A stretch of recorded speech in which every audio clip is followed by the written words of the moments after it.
నా కోసం మా అత్తమ్మ కోవా గజ్జలు చేస్తుందనమాట. ఇది మైదా పిండి కాదు, గోధుమ పిండనమాట. మా పొలంలో పండించిన గోధుమ పిండి అది. అలా మంచిగా కలుపుకోవాలి మెత్తగా మొత్తం.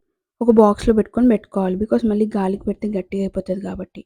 మా అత్తయ్య ఒక్కటి చేసుకోలేదని జెప్పేసి నేను గూడా హెల్ప్ చేస్తానని చెప్పాననమాట. ఇంకా మా అత్తయ్య కొంచెం కొంచెం పిండి తీసుకొని చిన్న చిన్న బాల్స్ చేసిస్తే నేనిలా చపాతీలాగా చేసేసుకున్నాను. చిన్న చిన్న చపాతీలు చేసుకున్నాననమాట. ఎక్కువ పెద్ద పెద్దగా చేసుకోవద్దు చపాతీల్లాగా. చిన్న చిన్నగా చేసుకుంటే నీట్‌గా వస్తాయి కట్ చేయడానికి గానీ ఏదైనా సరే. ఇదిగోండి ఇలా ప్రిపేర్ చేసుకొని అలా ఏసేసామనమాట. మొత్తం బాల్స్ అది నేను చేసిన చపాతీ. ఇది కోవా అండ్ షుగర్ అనమాట.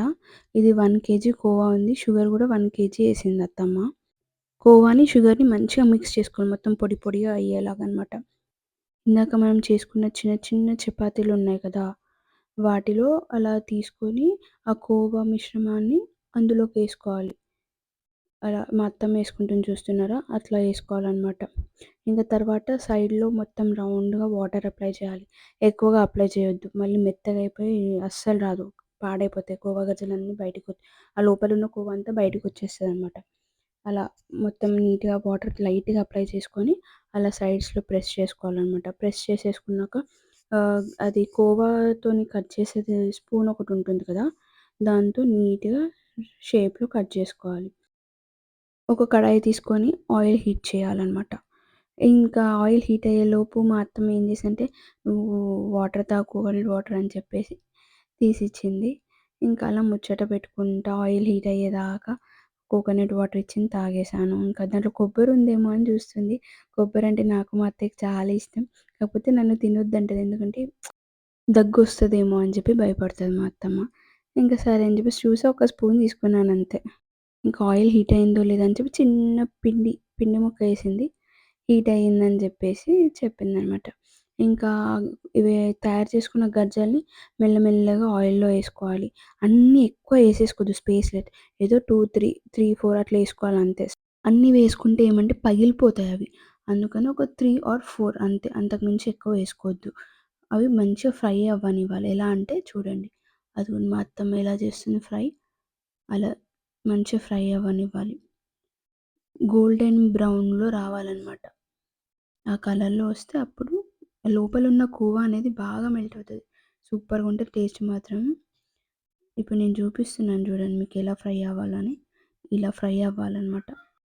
మాడగొట్టకండి. మాడిపోయిందంటే టేస్ట్ అస్సలు బాగుండవు గజ్జలు. మా ఊర్లో బోనాలు జరుగుతున్నాయి. అంటే లైక్ జాతర అనమాట. ఒకరోజు మల్లన్న, ఒకరోజు ఎల్లమ్మ జాతరలు ఏవో జరుగుతున్నాయి. సో, నాకు తెలీదంత ఐడియా. ఇది నా ఫస్ట్ కదా! ఫస్ట్ టైమ్ కాబట్టి లాస్ట్ ఇయర్ నుంచి స్టార్ట్ చేశారంట కొత్తగా. సో, ఇది మా ఇంటి పక్కన ఒక ఆవిడకి నేనింక ఫుల్ ఎక్సైట్‌మెంట్‌తోని చూస్తున్నా ఏం చేస్తున్నారు ఏంటో అని. ఫస్ట్ ఎక్స్‌పీరియన్స్ కాబట్టి. ఇంకా మా ఇంటి ముందుకు కూడా వచ్చారు. సో, మా అత్తమ్మ గూడా అలా వాటర్ పోసి అలా అంటే దేవత వస్తది గదా! సో, అందుకని అలా వాటర్ పోసి అలా మొక్కుతారనమాట. అంటే ఏరియా వైస్‌గా అందరూ ఒక దగ్గర నించొని అందరూ ఒక దగ్గరికి రీచ్ అయ్యాక అందరూ కలిసి ఒకటేసారి టెంపుల్ దగ్గరికెళ్ళిపోతారు.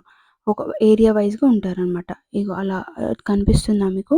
అలా అవన్నీ దీపాలు బోనాలనమాట. ఎంత ఊరంతా చేశారు. బట్ మేమే చేయలేదు. బికాజ్ చెయ్యొద్దని జెప్పేసి. ప్రెగ్నెన్సీ టైంలో అలాంటివి చేయొద్దని చెప్పేసి అన్నారంట. సో, చేయట్లేదనమాట. ఇంటింటి నుంచి బోనం వెళ్తుంది. ఇది నా ఫస్ట్ ఎక్స్‌పీరియన్స్ అనమాట. అందుకే వీడియో తీసి మీకు చూపిస్తున్నా ఇలా చేస్తారని జెప్పేసి. ఇంకా కిందికొచ్చేసి ఫ్రెష్ అప్ అయిపోయి కోవా గజ్జలు తిన్నాను. వేడి వేడి కోవా గజ్జలు అసలు క్రేజీ ఉంది. జ్యూసీగా చాలా బావుందసలు. అబ్బా! తింటుంటే ఇంకా అసలు నేను ఆ రోజు 3, 4, 5 తిన్నాను. ఒకటే రోజు 3, 4, 5 తిన్నాను తెలుసా! అంత టేస్టీగా ఉన్నాయి. ఎందుకంటే ఇది నా ఫస్ట్ ఎక్స్‌పీరియన్స్ కోవా గజ్జలు మా అత్తమ్మ చెప్తే గాని నాకు తెలియలేదు.